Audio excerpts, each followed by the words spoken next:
everybody. Joe Moore here, coming at you from Psychedelics today. Today, I'm recording in Claremont, California. It's a town a bit east of Los Angeles.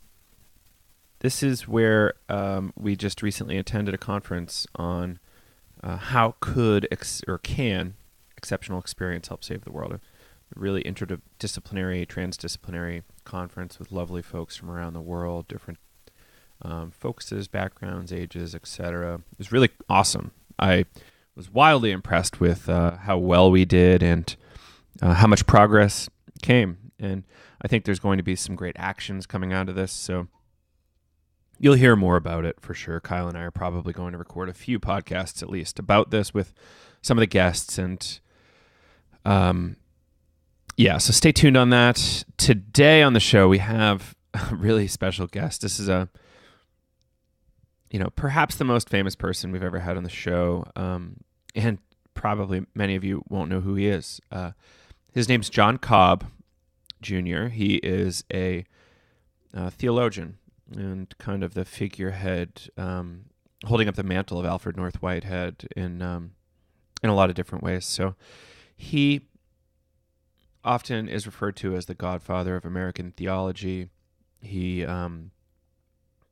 gave this conference. He was with us in this conference and gave his blessing to it and made it possible for folks to talk about psychedelics in interesting and helpful ways that perhaps they were never able to. I heard from a number of participants that they were just not comfortable being public about the material on account of possibly losing tenure or having political issues at home or at work.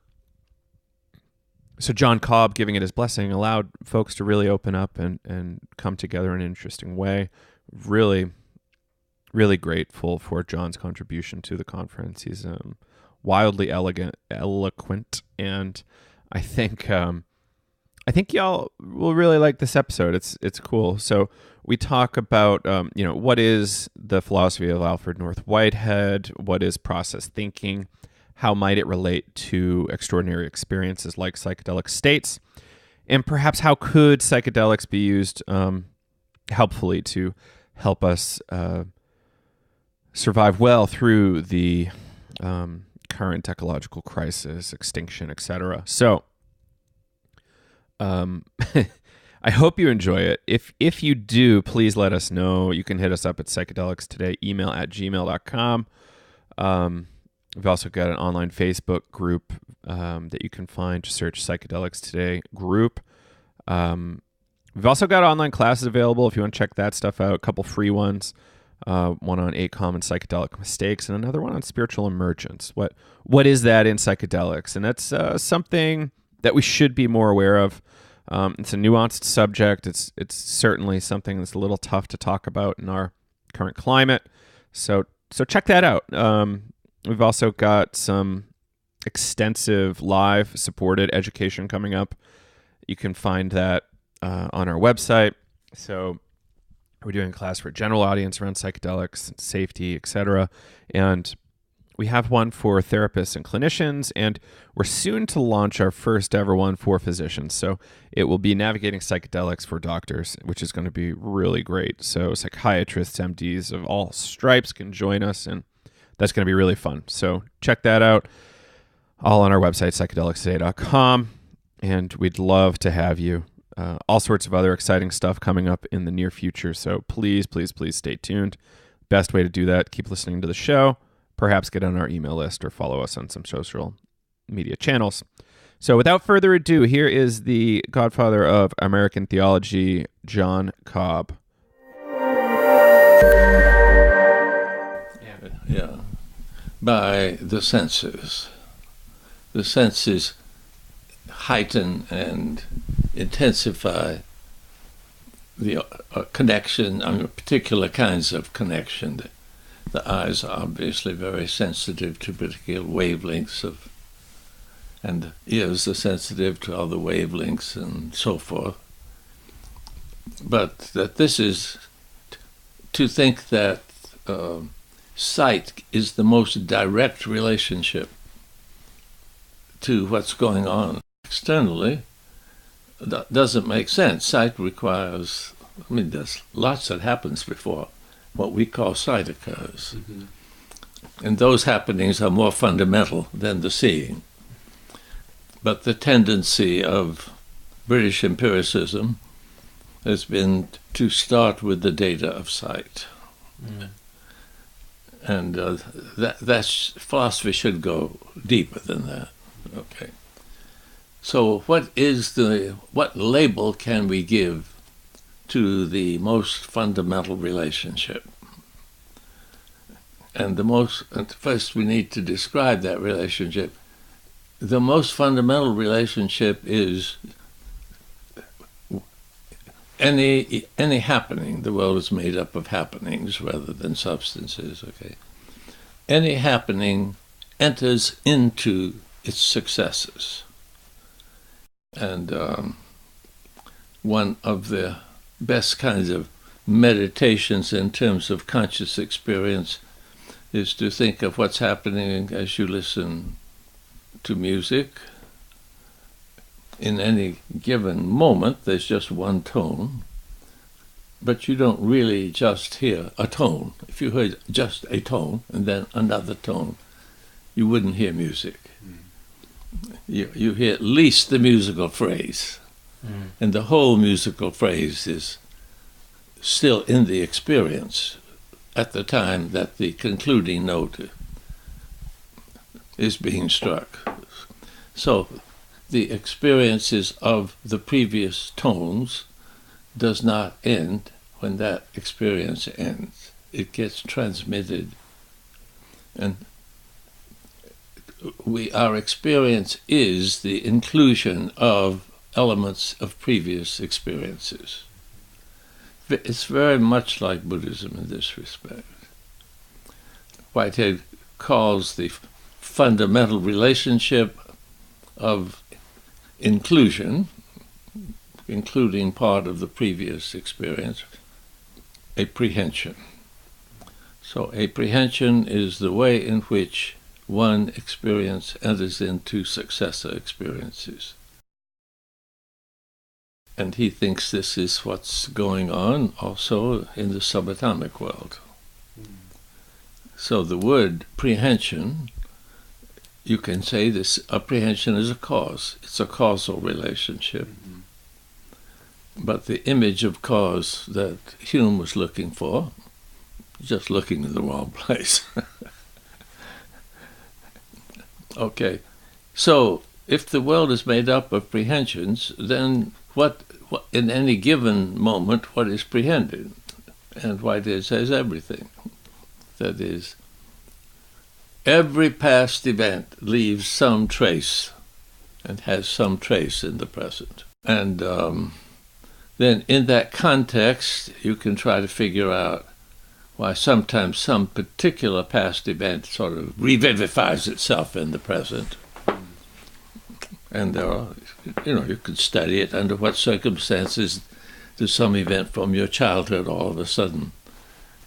But it doesn't mean it has had no relationship to your experience.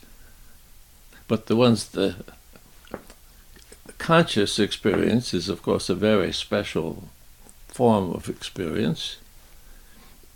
And the boundary between what is conscious and unconscious is it's a very fuzzy one. So when we talk about everything being experience, we certainly don't mean everything is conscious.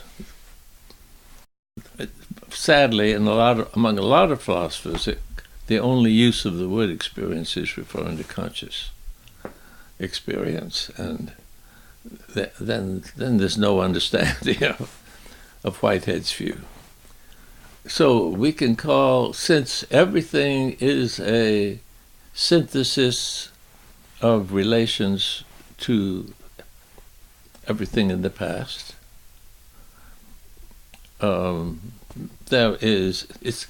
you have much more material to work with when you are trying to explain experience. Now, an experience is not exhausted by its relation to the past. We also can Whitehead calls the relatedness to the past physical prehensions. We're prehending actual entities. But we also prehend potentialities. Now, those potentialities may also, those same potentialities may also be prehended as realized actualities in the past. So it doesn't mean that every conceptual feeling is of something that is radically novel, but it is being experienced simply as a potential, not as actual. And Whitehead thinks this is present even in very, very elementary matters. Waves of vibration, he liked the term, is a very large part of the world we live in. And when you go back and forth between two states, this is the minimum of novelty that actual entities can have. So neither state is novel, it's constant recurrence. But he thinks that without some variation from moment to moment, nothing really happens. So this kind of novelty is to be found all the way down in the quantum world. And as the description of the quantum world, so the indeterminacy and all of that certainly suggests that this is not an unreal. Most of the developments in science since his time tend to fit very well into his ideas. Quantum was just on the edge of coming into existence when he was writing. He wrote very extensively about relativity, very little about quantum, but many quantum physicists that are quasi-Whiteheadians. David Bohm we worked with a lot because he came and spent 2 weeks in the house next door to me, and we talked all afternoon, day after day, so I really felt I got acquainted with him. He was very process-oriented. He actually thought that we needed to change our language. He thought we could do it simply by shifting to gerunds instead of nouns, because gerunds suggest something's happening. Nouns suggest something is. And this has distorted our understanding of the world in which we live. Okay. So from the Whiteheadian side, any experience, however weird, needs to be taken seriously. That happened.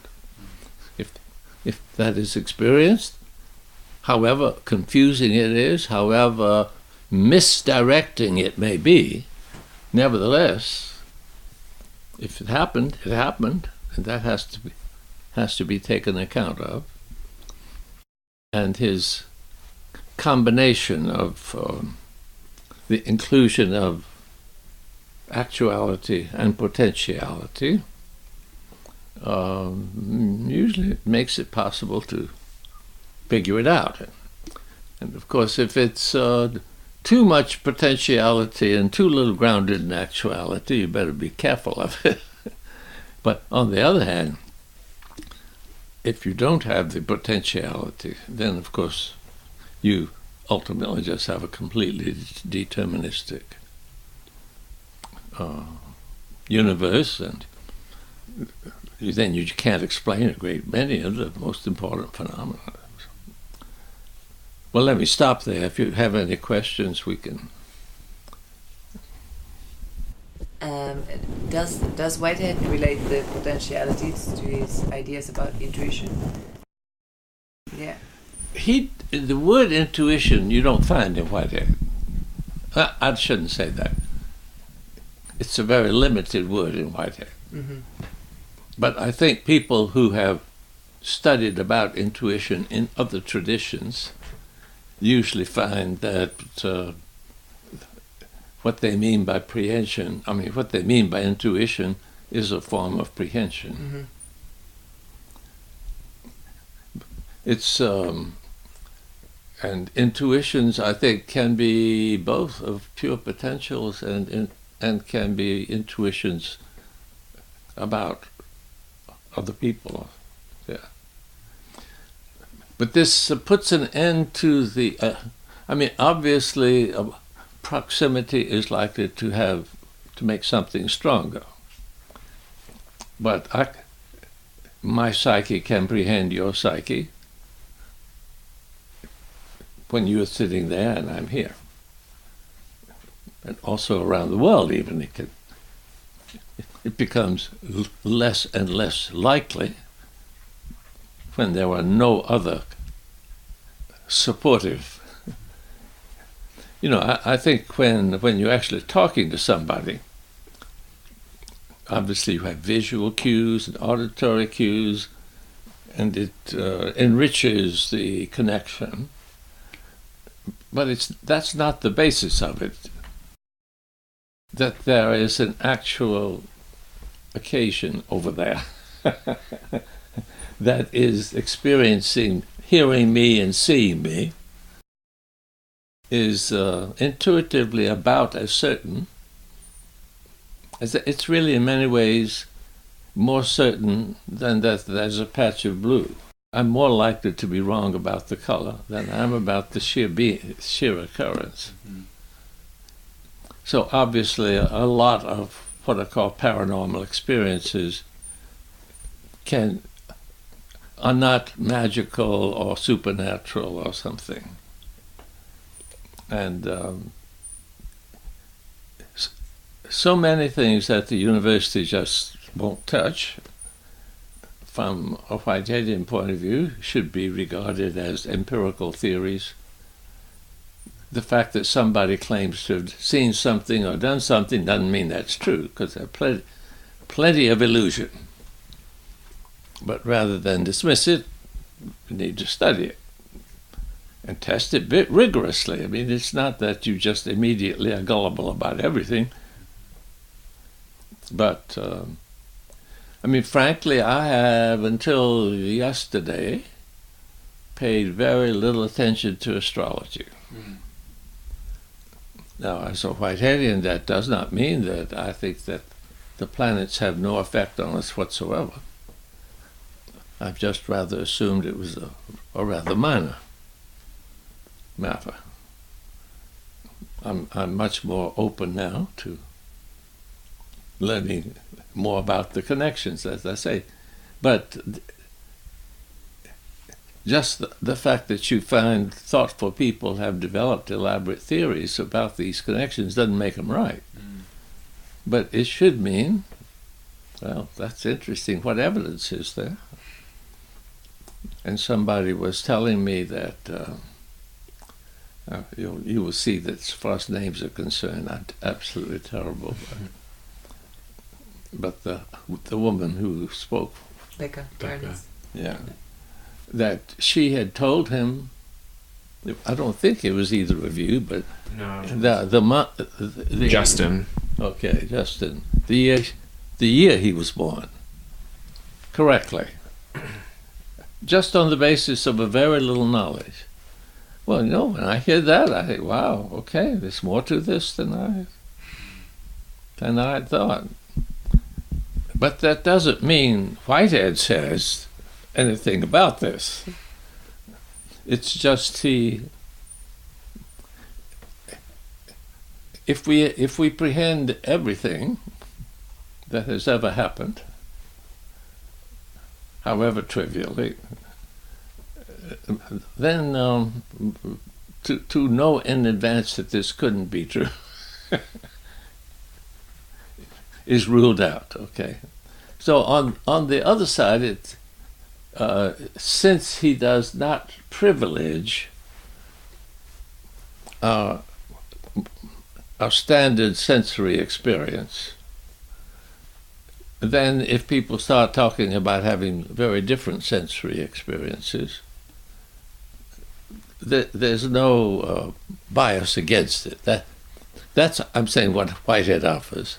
And since he makes very explicit point, we need to study experience drunk, experience sober. He doesn't say experience under psychedelics and not, but it's obviously included. And then, whereas experience drunk does not seem to give one insights into reality to any very...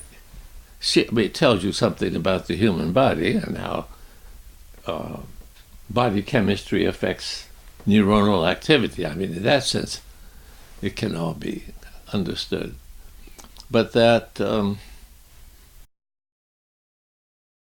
it gives you a vision of reality that happens to be much more like Whitehead's, naturally increases interest on the part of the Whiteheadians. I mean, I think most people who've had drugs feel a deep relationality that is not given to us in sight, for example. And the world has much more dynamic. And Whitehead shows us how vision abstracts from the dynamism rather than commuting the dynamism. So I think Lonnie can tell you, I mean, he wrote an article that we published in Process Studies using process categories to explain psychedelic experience.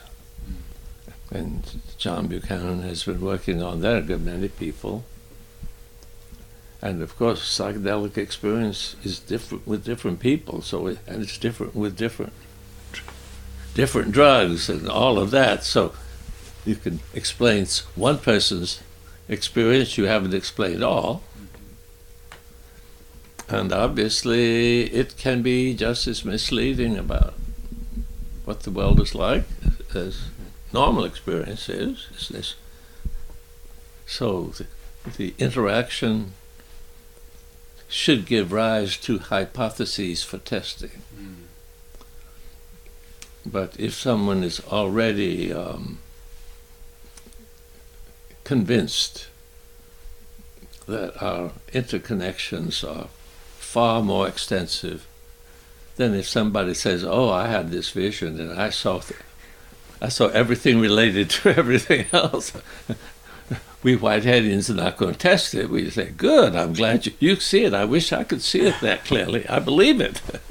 One of the very important features of Whitehead is to distinguish complex society. I mean, the table is a complex society.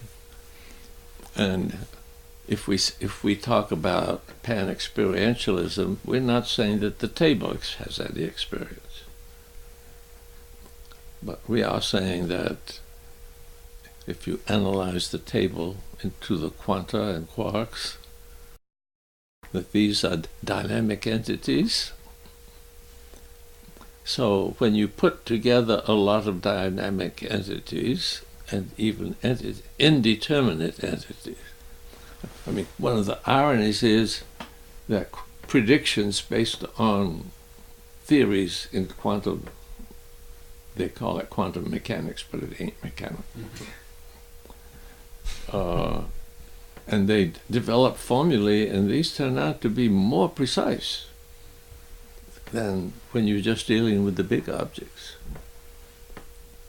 So you might think that if you have a little bit of indeterminacy in the entities, that then this could be multiplied, but statistics don't really work that way.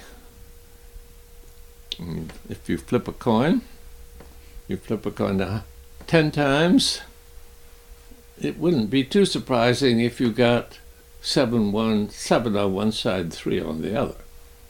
If you flip it 100 times, it would be very surprising if you got 70 on one side and 30 on the other. If you did it 10,000 times, it would be utterly amazing.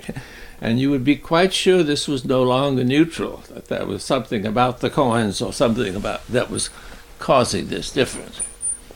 So when you get trillions of cases, as you would in a table,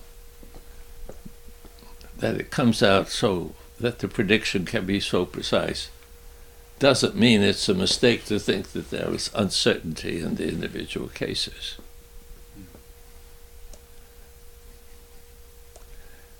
So the physics has opened up vast amounts of things. From a Whiteheadian point of view, physics would be almost, contemporary physics would be almost universally valid if the world were composed entirely of physical feelings. What do you mean by physical feelings? Physical feelings are feelings of other actual occasions. His term for what is an actual occasion. And an experience is, a human experience is an actual occasion. So what would be opposed to the physical feeling? Conceptual feelings are feelings of potentials. Right. And he thinks there are feelings of potentials in every actual occasion. So physics is never adequate to any individual entity. And the attempt to make physics apply, standard physics of course apply to the quantum world, a total failure. Almost everybody agrees on that.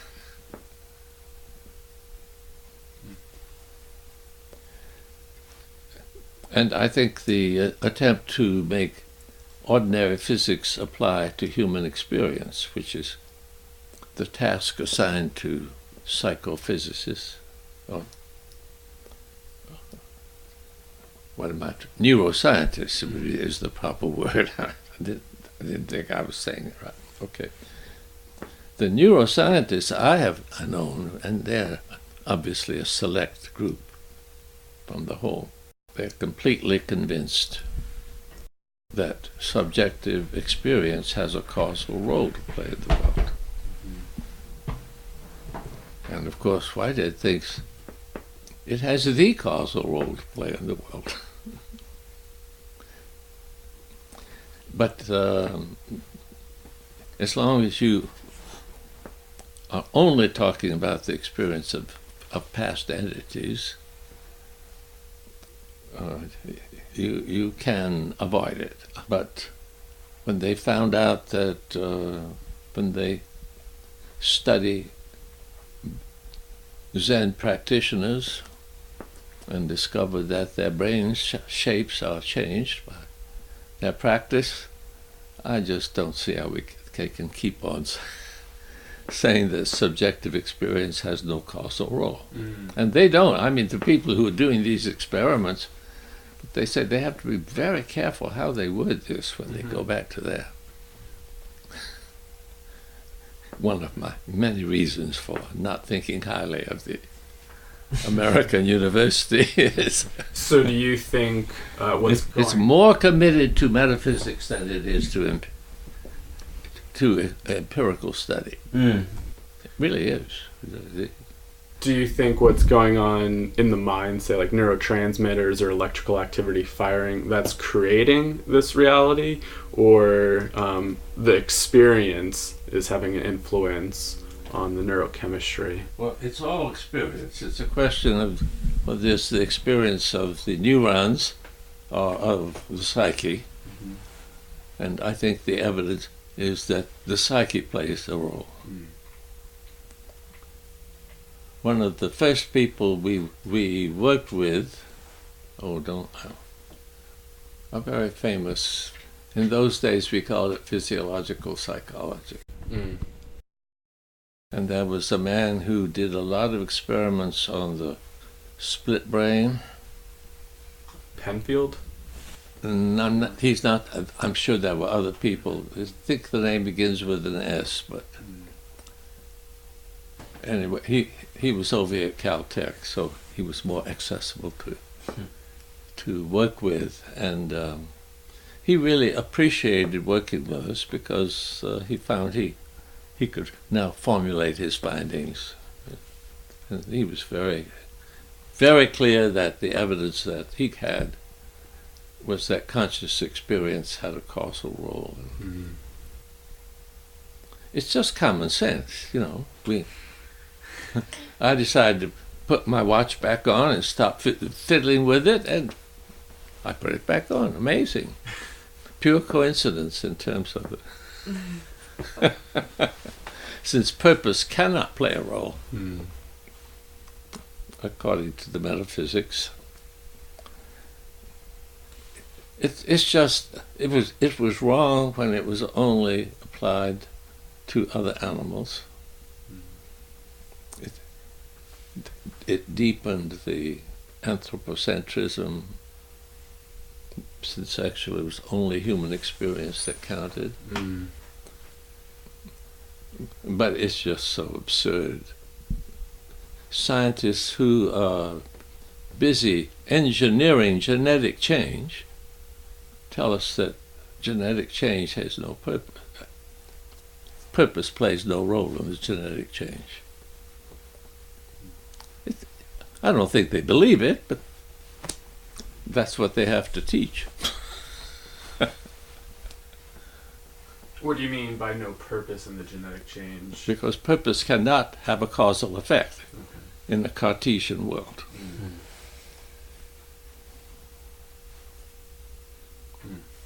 Now, of course, the other way they would say, but I know that my purposes are actually completely the result of mechanical relationships between my neurons. Right. But he doesn't know any such thing. I have a question about the actual occasions. Yes. So, what you say that the human being is an actual occasion? No, I would say the psyche consists of a series of actual occasions. All right. So, could you elaborate on this definition of actual occasions? I know that it's really a hard concept. Okay. Well, absolutely basic question in traditional philosophy. I don't know what's taught under the rubric of philosophy today. I won't address. Okay, is the question: what kinds of things are in and of themselves actual? That would be in distinction from things which can be divided up into other entities. So an actual occasion would not be divisible into other actual occasions. And of course, for a long time, beginning with some of the Greeks, the answer was an atom. An atom is indivisible, but that doesn't keep it from actually existing. Okay. Now, for Whitehead, the word atom is so bound up with, what shall I say, substantive thinking, that for me to simply say an actual occasion is an atom would be confusing. But if you take the basic meaning of atom, an actual occasion is the basic unit of actuality. And of course, saying that is an alternative to a substance way of viewing. And it doesn't exclude the possibility other people will come up with other theories. But I mentioned quarks and quanta. Not that I know they cannot be divided further, but right now there is no clear indication that a quark is made up of other things. So it seems to be a unit reality. So when we deal with living things, obviously if they are like us, have brains, so forth, we assume they have a psychic life, and the occasions of psychic life will also be atomic. And one of the things I raised in one discussion, that there was some evidence that plants also have some kind of unified experience. And I don't think it's been studied enough to be making any clear pronouncements, but I don't know whether I mentioned in the larger group the Findhorn. Have you heard of Findhorn? Okay. Well, the people there commune with their plants. And they've been doing it for 50 years, so it's not a fly-by-night matter. I think there are a lot of people who have a feeling about the tree that it's not just a lot of cells interacting, but maybe the tree itself may have some purpose, something to say. Yeah. But that's all. What are the actual occasions is an entirely different question from what it means to say it's an actual occasion. Is that okay, or do you? Yeah. All right. That's fine. Thank you. They're atoms. Yeah. And when you talk about a society of atoms, like the sofa or the chair or the table, which are the kinds of things that standard brand philosophy for a long time held up, they're clearly not atoms. They are. And societies, I was indicating, if you have enough actual entities, their dynamism disappears in the society as a whole. A rock is not again, making negative statements is always very questionable. It's hard for me to think that a stone is an experiencing entity. I think the molecules are. And I'm sure cells are. Okay, so the rock as the whole isn't, but the molecules and the atoms are. That's right. Okay. And I'm sure that cells are influenced by the emotions of people.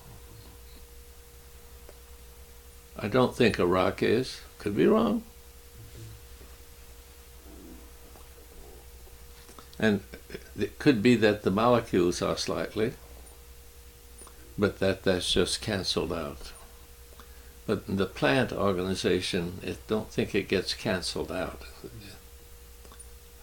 What happens to the cells affects the way they relate to each other and the total development of the plant. I hope you understand again, having a particular conceptuality does not tell you just how it's going to map out on real things. But Whitehead, so many things. Well, these are empirical questions, and they're important empirical questions. And I think some of them, the evidence is so great that I just go ahead and pretend I know.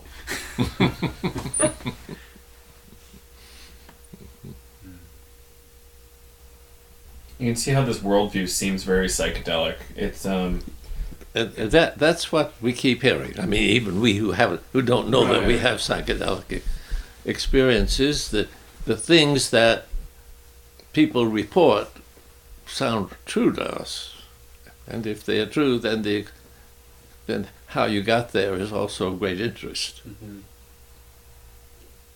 Did you have the opportunity to communicate with Stan Groff at all?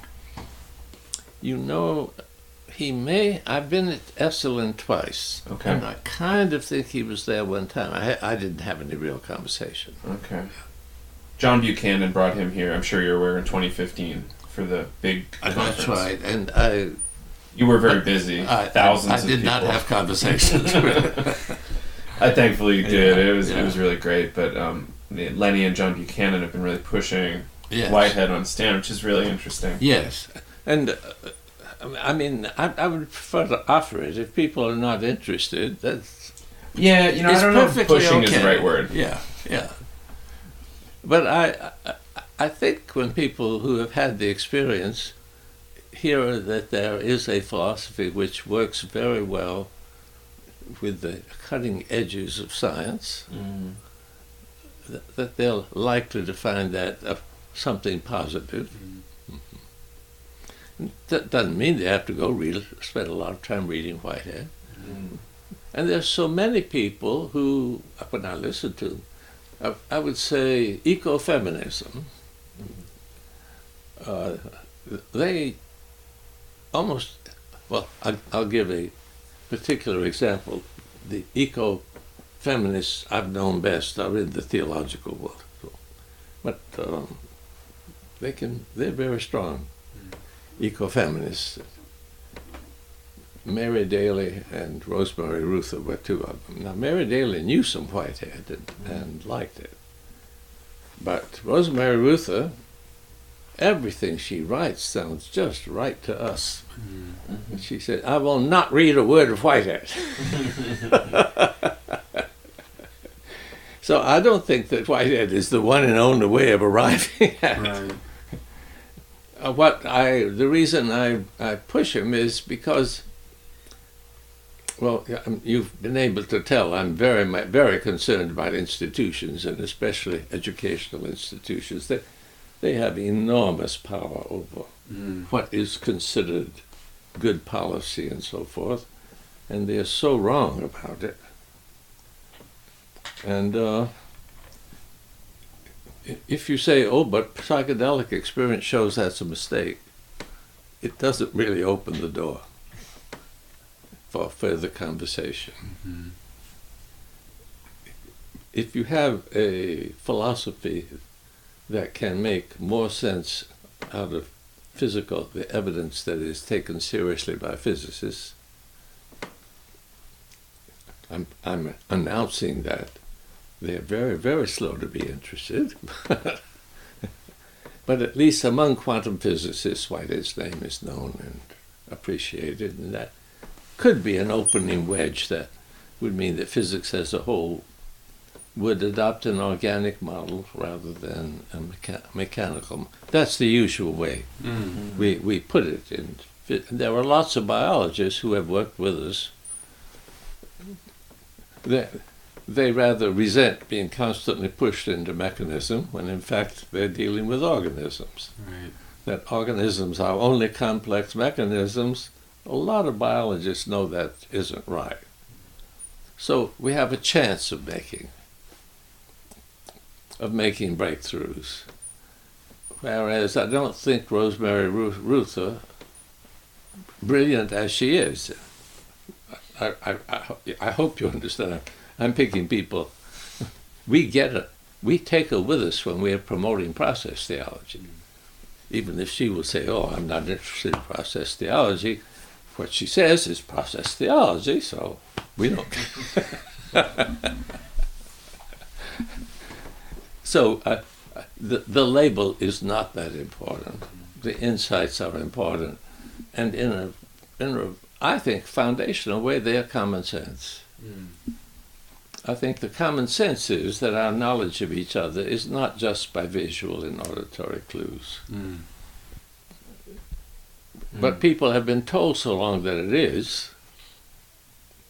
If you could just have people who never went to school, we'd have... What else would it be informed by if it wasn't visual and auditory? Just by our immediate experience of each other. So a felt experience. I think that we've had an experience of being in a group where when you walk in, you feel a climate there. If you go into a room where everybody's angry with everybody, of course you're told that you really are getting visual and auditory clues. It doesn't feel like that. You just feel this is not, the vibrations here are not good, okay? So we need to de-school. Are you familiar with Ivan Illich's book, De-Schooling Society? It's great. Yeah. But of course we also need schools. And there's no reason, in principle, that schooling has to be indoctrination into a bad worldview. It could be something else. Yeah. And there are a few schools that are already doing something else. So. I think a lot about the education system, but I'm curious, like, what would your vision of an education system be if it's not working right now? Well, I think the one that Matthew Siegel teaches in, and Naropa, these CIIS. Yeah, CIIS and Naropa are examples of a different educational system. I have not studied either one of them enough to hold up one and say it's better than another. Another educational system that I think well of is the Great Books program. Mm. It needs revision because it's in the past it's only been the Great Western books. Mm. And at Chicago, when I was there, the college was operating on a Great Books basis. And I hope by now they have incorporated great books from other parts of the world. I think it's very different. I'm just saying, I think there are different kinds of educational systems that are better than what we have. If I'm just going to have the opportunity to create a school, it's going to be a school that teaches ecological civilization. Because, to my mind, a healthy human survival is a goal that ought not to be regarded as an eccentric and marginal one, but ought to be regarded as what all we human beings ought to be getting behind collectively and together. And if you have a school for that, again, the curriculum could really be quite varied. But you would try to see what do people most need, and I think that the production and consumption and sharing of food would be a very, very central part of it. And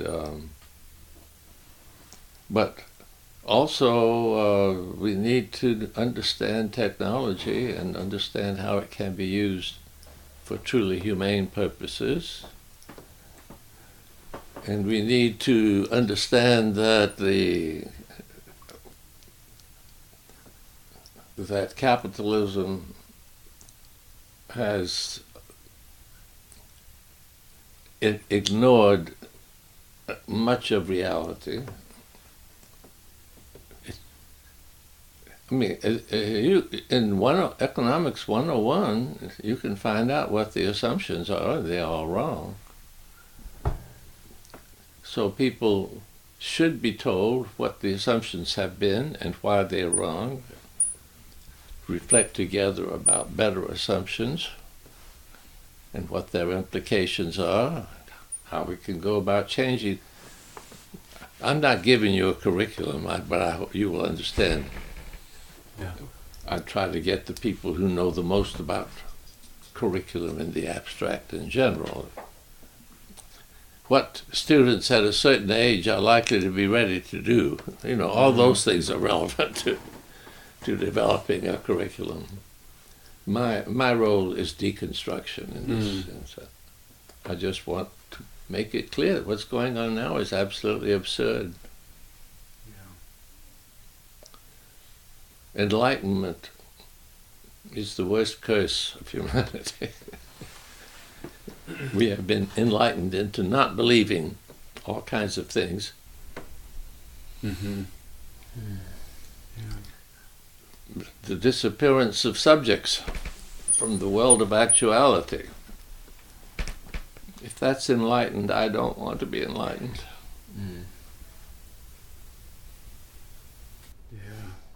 But I think we need a lot of reflection about the language we use. And of course, language is a very popular topic, but the questions that I think are most important are very rarely asked. One of my favorite parts of Whitehead is the reframing of language in kind of, you know, your book, the Whitehead Word Book. Like that's a really foundational thing. Our language carries weight. Our words carry inertia that we're not aware of. And I'm sure that the reason we have 36 universities with centers for process studies in China and 0 in the United States is that the Chinese the idea that process is more fundamental than substance doesn't seem strange to them. To us, we know it ain't so because we got to talk about books and tables. Those are the really real things. And how do we know that? We know because we've been speaking that language the whole time. So I'm sure language is important. And in Western intellectual history, I have increasingly come to think of as, for a long time, a marriage of Hebrew ear-oriented with Greek sight-oriented. And hearing-oriented has made history important. And now that the universities have succeeded in excluding hearing-oriented ideas completely, it's the complete victory of Cartesian sight-oriented thinking. History is no longer taught. You can sight-oriented people can know that there have been past events and they can study past events, but history as meaningful, as helping you to locate yourself in a long process, that comes only from Israel. And that used to be very important. I mean, a lot of very secular, I mean, you didn't have to be believing Jew or believing Christian in the West to think history was important.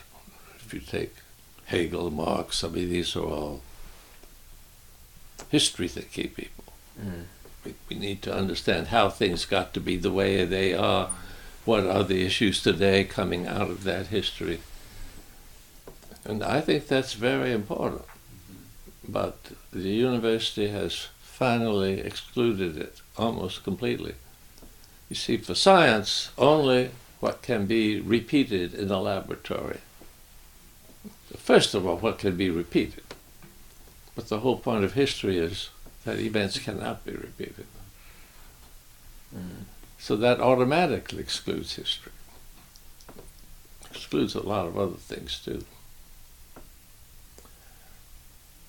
Well, I'm just wandering all over the map.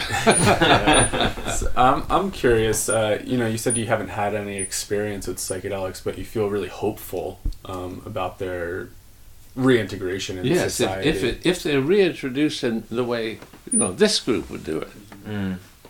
Obviously, if they are reintroduced primarily for the profit of the reintroducer, I'm not confident it would end up being a benefit.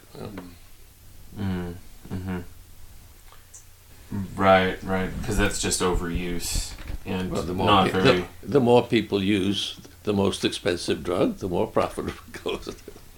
Right, and skillfully used, you probably need less than 10 LSD experiences to heal most of what you've got, and to do some really creative work. And some people just have one, and that's it for their life, and that's a very different thing than drugs that we're on for our whole life. That would be sort of like a near-death experience. That one is usually enough. I'd say so. Were you there for Kyle's story? Kyle had one at age 16. No, and when I was not there yesterday afternoon. It was in the opening circle. I think I shared it. And frankly, now in this room I'm not having any trouble, but in that size room I only get about half of what people say. So, That's frustrating. yeah. So tell me again. I got in a snowboarding accident and ended up rupturing my spleen. Okay. And I lost about 5 to 5.5 pints of blood internally. And, I guess like where it started to become mystical was when I was in the the MRI machine, CAT scan machine, and they were trying to figure out where the blood was coming from. I was on the other side of the room with the doctors, but I was also in my body at the same time. And then this, I kind of describe it as like an orb of light kind of surrounded me, and a voice kind of appeared and said, it wasn't an external voice, it seemed a little bit more internal, or maybe a felt experience. I don't know how to really put it into words. That, you're going... It felt internal, but nevertheless it wasn't just you talking to yourself. Right? Yeah. And something just said, you're going home, going back to the stars where you all come from, and this is just a transition. The more you relax into it, the easier it's going to be. This physical life's going to cease to exist, but you'll continue on. And it was a really blissful kind of experience at that point, and I got excited. I was like, I'm going home. But then coming back to reality, it was difficult to reintegrate that. And within the experience itself, there was nothing about coming back to reality. No, there's because many people report a kind of moment when there's a decision made. Yeah, I think they caught me at the right time as I was really starting to slip away. They put me under anesthesia, but I didn't remember anything. There was a felt sense that I went somewhere and I talked to something, but I couldn't remember it. When you say, we're so fixed on the visual aspect, I mean, that's what I think irritated me the most, that sometimes people report going down a light or they see something. This was a felt experience. Like, I knew something happened, but I couldn't describe it. In the auditory world, the location of the words, the auditory world, sometimes a meaning is communicated, and if you explain to somebody else, of course you have to put it into words, but its initial reality is not words. I think a lot of the time in the Bible, when it says God spoke to me, it said such and such, people just felt called. And I've had that kind of experience. I've never had, hearing in a literal sense. Right, yeah. But I just sometimes sit quietly for a while, and then it just comes to me, there's something I need to do. Okay? Obviously, I'm not going to put this forward as a great psychedelic experience. It still doesn't feel like it's just simply my talking to myself.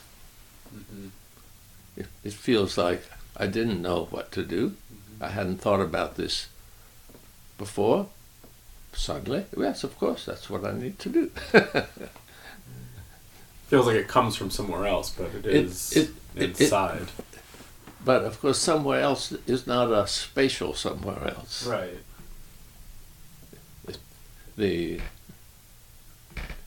But it doesn't come out of my normal ego consciousness. It feels like that there's a wisdom in it that was not my wisdom. That there's an otherness about it. Right. Yeah, not that it's coming from somewhere. I know. The coming from somewhere is immediately... Vision is so spatially oriented that if we talk in a visual language, somewhere else is going to be very prominent. With just hearing music, the location of the music isn't that important, is it? Is the music in your ear, or is it inside your body? Is it in the airwaves around you? Is it where the orchestra is? Well, yeah, any of the, and all of the above. But you see a book, all right, that book is on top of that book. It's all very clearly located. Each object that you see has boundaries. And so that just creates a language and a culture. the difference between Gautama and the other great Indian thinkers is, for Gautama, when you seek the self, there is nothing. For the others, there is Atman, and Atman is the same as Brahman. They're the ultimate substance. And Gautama and many of the Buddhists assume that if you conceptualize at all, you will be misled. That just shows how powerful concept and visualizing it's such a scene to. Whereas I belong to the view that it should be possible to have, like Bohm was saying, okay, that let's just use gerunds. I don't think it's impossible to conceive process. So that's the point. I hope you understand. This is not being anti-Buddhist. I think it's amazing that 2,500 years ago somebody was able to think so deeply. But I regret that the tendency even today is to become anti-concept, when what we need are better concepts.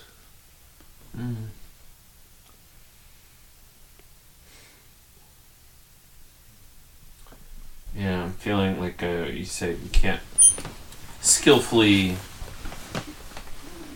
conceptualize process, but perhaps it's more about feeling like a gestalt almost of it. But you can conceptualize feelings. Right. True. Right.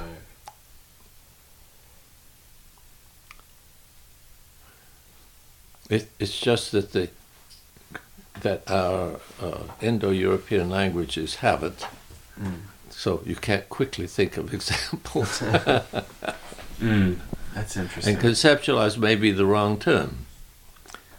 But I don't like kind of retreat into mysticism. If you say it's mystical, then you say you can't think about it anymore. And I think we can think about it. And if you don't want to call it concepts, call it whatever you want. But we can think about processes. And science needs to think about them. And thinking about them doesn't necessarily, what it has so often meant is locate it in a sight-oriented world or a substance-oriented world. Then you're not really thinking about them anymore. But anyway, that's Whitehead, I think, has done a remarkable job of thinking about process and has given us a language that can help us do it. And I think that's very useful. So. Yeah, I think it's really helped me quite a bit with perhaps handling psychedelic experiences with a little more grace, because it's not so. I don't know. Just Lenny's put a lot of this knowledge on us, and it seems like it's really helpful, and it's hard to put for me at this point to really phrase that well. But it's certainly been a boon. What was one thing that was helpful for you?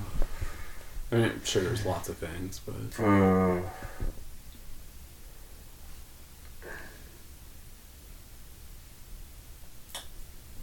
Lenny's complicated.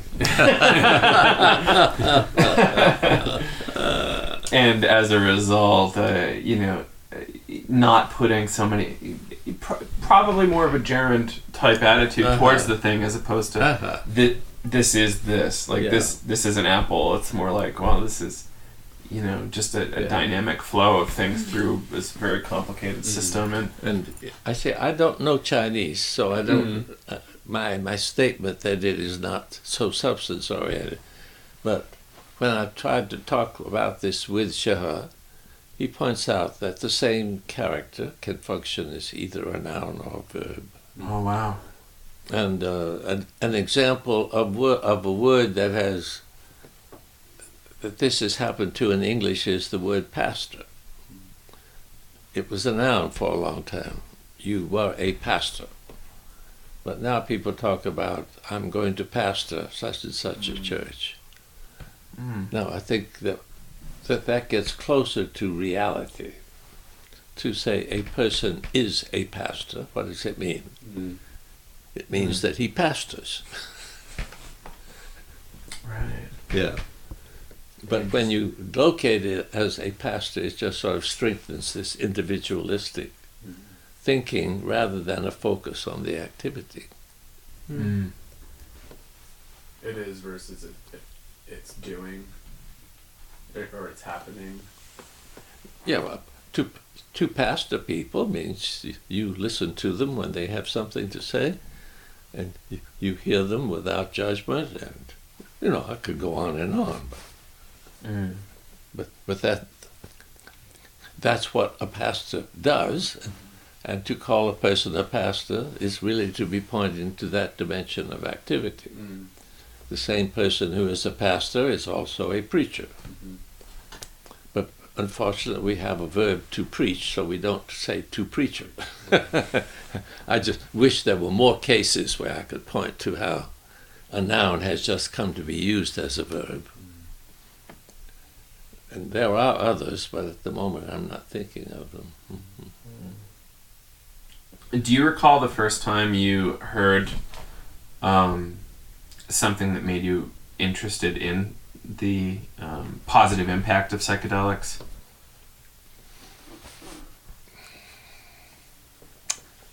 Or anything around the beginning? Yeah. Well, Lenny was certainly one of the early ones, but I don't want to say it's first because I just don't know. Right, that was Southern California in that period of time, and that's probably pretty intense. But obviously, having him, he was really trying to convert me. No, I appreciate it. This is not a criticism. Anytime one discovers something that's very helpful, one wants other people to benefit from it. So my relation to him was the first time this had become something that I really had to deal with. Right. But that doesn't mean I hadn't heard of it before. Right. Yeah.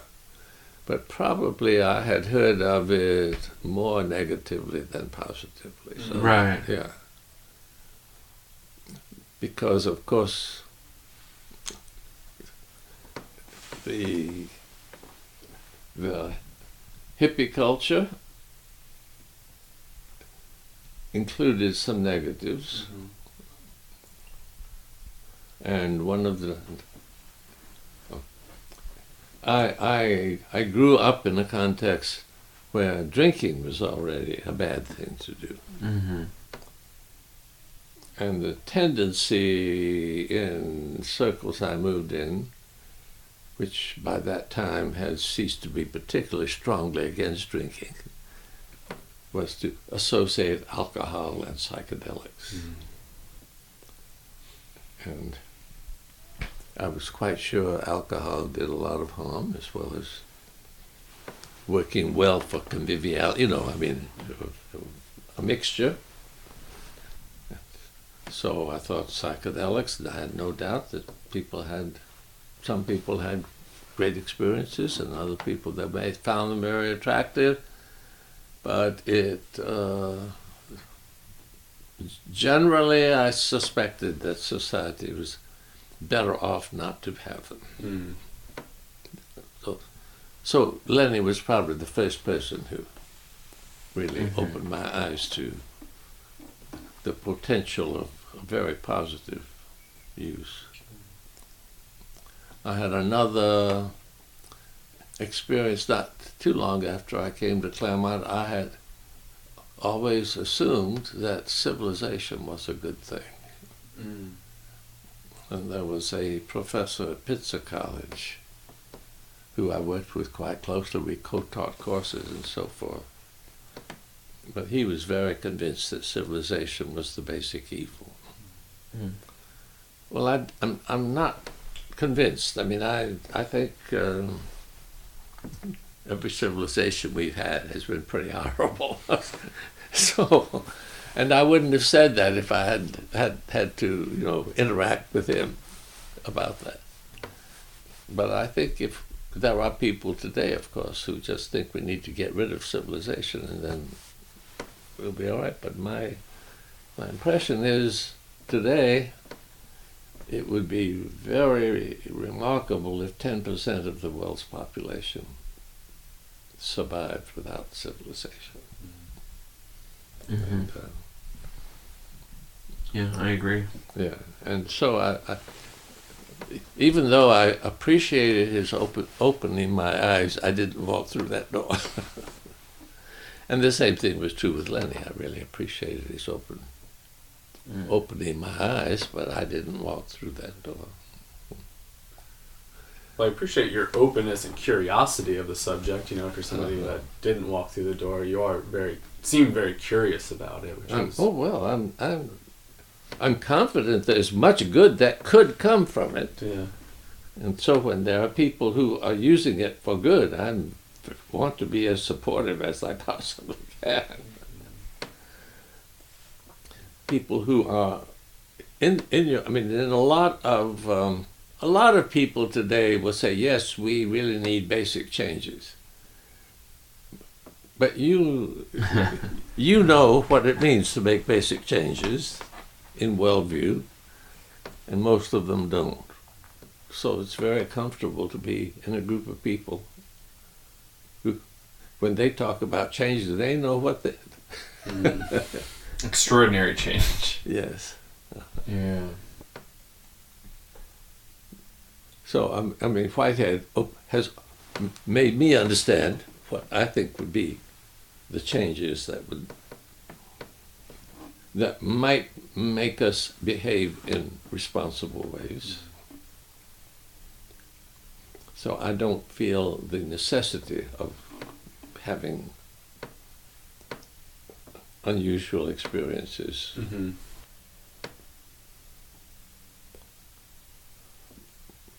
And what would be some of those changes? Changes? Yeah, how has Whitehead influenced you for those changes? Well, what are they? Have to change from our substance thinking to our process thinking. Mm-hmm. We have to, and this would be a change from our thinking of every individual as self-contained to understanding that we are all products of our relationships with each other, and that the human individual is, well, for one thing, you see, from the Whiteheadian viewpoint, any individual is the many becoming one. That's what it is to be an individual. So to be an individual is to be part of everything, is to have everything being part of us. And you don't have to say that, but just economics, as an example, and I think economics is the worst, because the most powerful shaper of the world is the worst expression of the university. It assumes radically individual, and the only relationships that count are economic relationships. I think those are just two absolutely erroneous views. If they are not changed, and they have to be changed existentially, not just, that philosophy might work better or something. And it's because what you do helps to make the existential change that I in no way want to say, all we have to do is to do philosophy. No, I think the change has to go way beyond that. I think the change,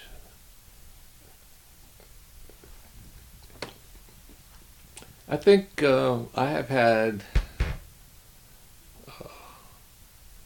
I had one experience at Esalen which made me very high. So in that sense, but it had nothing. It wasn't a matter of breathing exercises. It was being in a group where I just felt completely accepted, completely loved. And I think that can happen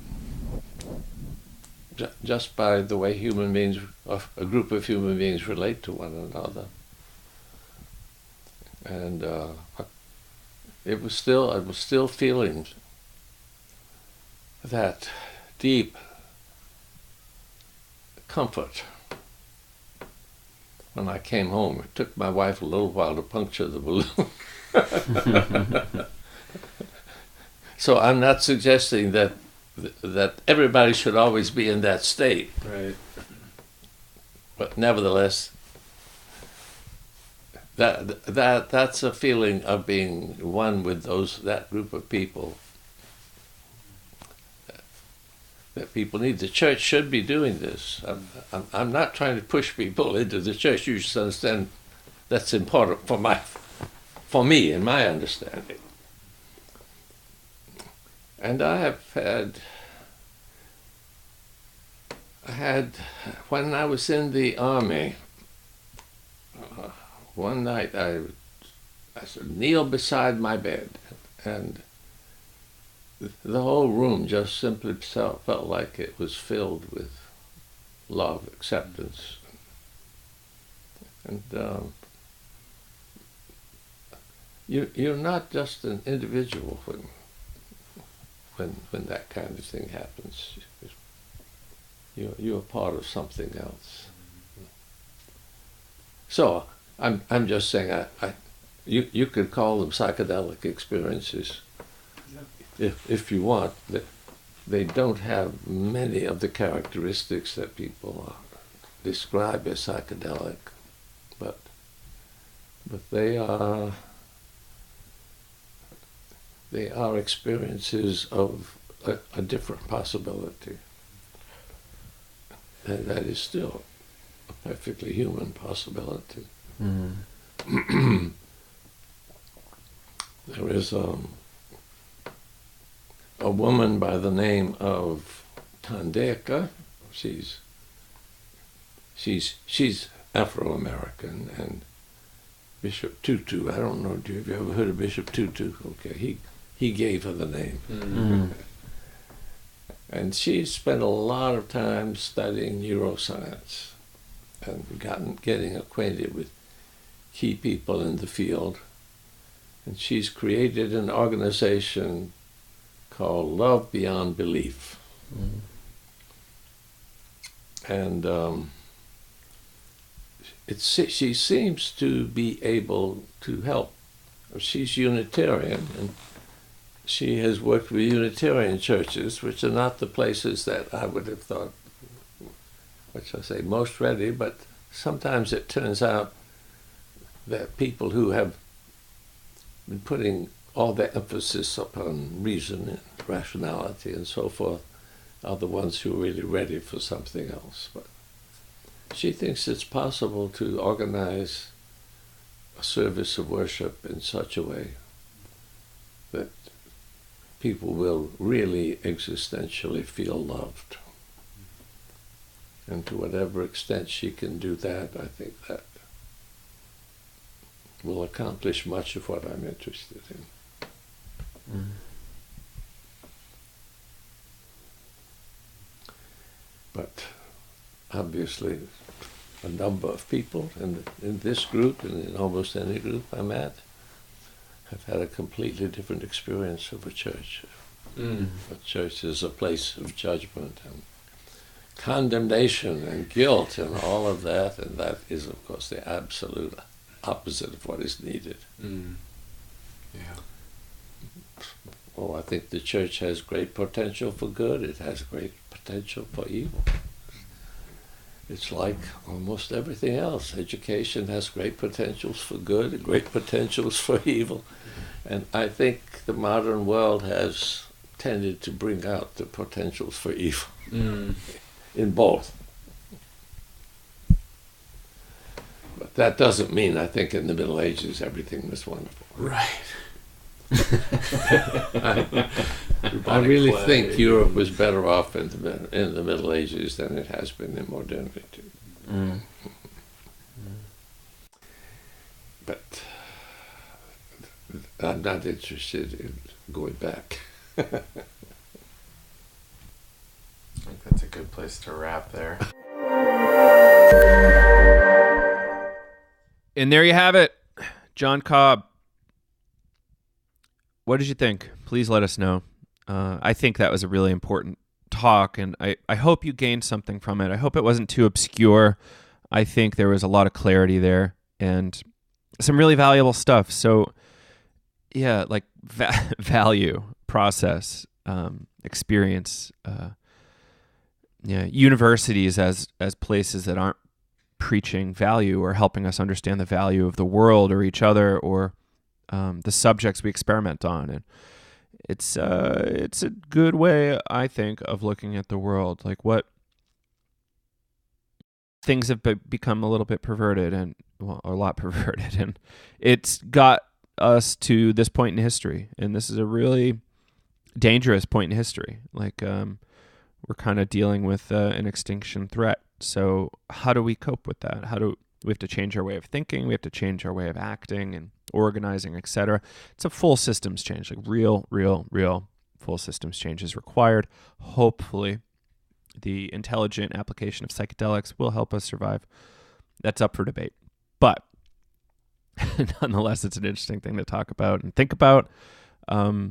Again, if you like the episode or have questions or want to continue the conversation, we'd love to have you join us on the Facebook group. So on Facebook, just search Psychedelics Today group, join us there, and we can discuss process thinking and how it might help us out in this current crisis. And we'd also love to have you join us on our live supported Navigating Psychedelics courses coming up. We're launching 3 different varieties, one for a general audience, one for therapists, and one for doctors. So check it out. If you're not one of those, there's still a place for you.